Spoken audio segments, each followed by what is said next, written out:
Contrary to popular belief, young men prefer to have sexual self-mastery. I remember coming of age and starting to realize that people around me, society, jokingly implied that you're a guy, you're a boy, you're not going to even be able to have any control of your sexuality. I've got religious people pushing with some urgency. You gotta control it. You gotta be morally clean. You gotta maintain your chastity. And then I got this whole world of people who, boys will be boys. Men have needs. Eventually, it moved from confusion to like irritation and then aggravation. Like, why are you coming to the conclusion that I am an animal, that I don't have control, that I don't want to have control, that I am a pervert?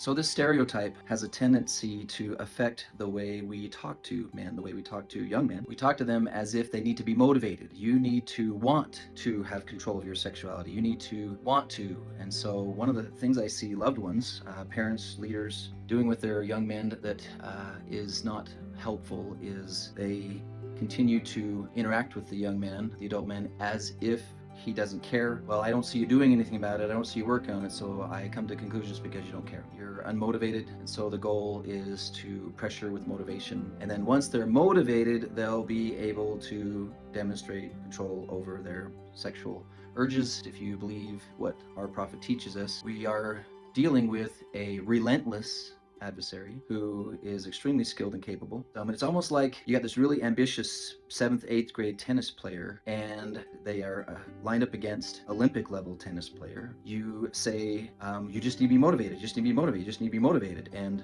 we're going to be disappointed in you if you don't win, and we're going to be bothered by it, and we're going to imply, contrary to our religion, that you will be going to hell if you don't win every battle. And then there's a fear, then there's a panic, and then we have all the addiction psychologists who say, once an addict, always an addict, so we got moms afraid. Let's think again about this ambitious 7th or 8th grader tennis player. They have the goal of being able to beat and win. They've been told that they're the noble ones, the great ones of the final generation, and they want to live up to it. When I was a young teenager, I really wanted to do well in basketball, and I got kind of good at it. But as I got older and older, I started noticing that I wasn't being chosen for the junior high basketball team. I don't know if it has something to do with the fact that I was a whopping 5 foot tall and 90 pounds in 8th grade. There came a time right around sophomore year in high school that the likelihood of me becoming a professional basketball player or even varsity on a high school level was unlikely. And so in an attempt to be wise, I stopped trying to become a world-class basketball player. It wasn't going to happen anyway, so why should I keep trying? When a man, young or mature, stops trying or looks unmotivated, it is usually because they lack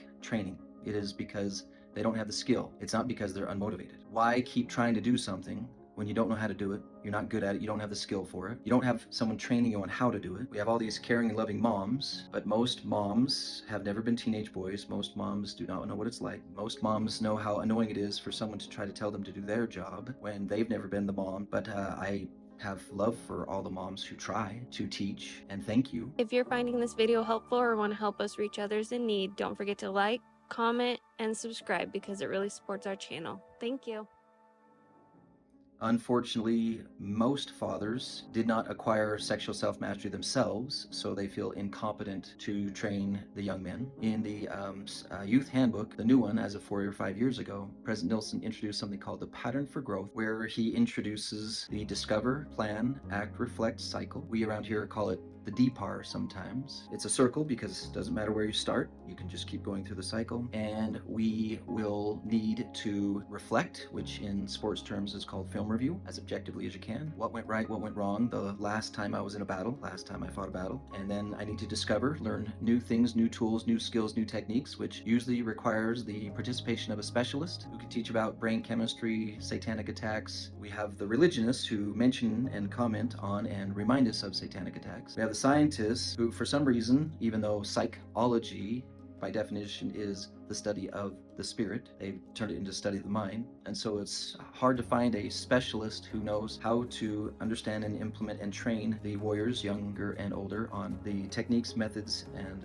ways to understand your opponent, understand yourself, do the work it takes in order to gain the skills and practice and practice and practice until you are winning your battles, which is going to take several hundred times of practice. Please do not assume that your warrior that you, if you are the warrior, lack motivation, that you need to be pressured, you need to be pushed, you need to be manipulated. Let us start with a reminder that says you are one of the noble and great ones of the final generation. You do want to, if you'll remember, have control of yourself and your systems. You do want to be able to override the things that are coming at you. But instead of pressuring with motivation, we're going to introduce you to the skills, the ability to discern, to recognize, to build that spirit of discernment so you can tell what's going on around you, what's going on within you, and have your alarms go off that says it's now time to take action, it's now time to respond. And when it is time to respond, you have a carefully trained and well prepared mental muscle memory, which is likened to a musician who has trained their fingers to play a piano, an athlete who has trained himself through hundreds of practices, and now he just has to initiate it and it executes with skill, accuracy, precision, speed, strength, fortitude, and endurance, and then he can win battle after battle after battle. If you don't have a copy of it yet, please get yourself a copy of Like Dragons Did They Fight, and it will introduce you to the basics. We often refer to this as our self-mastery handbook, okay?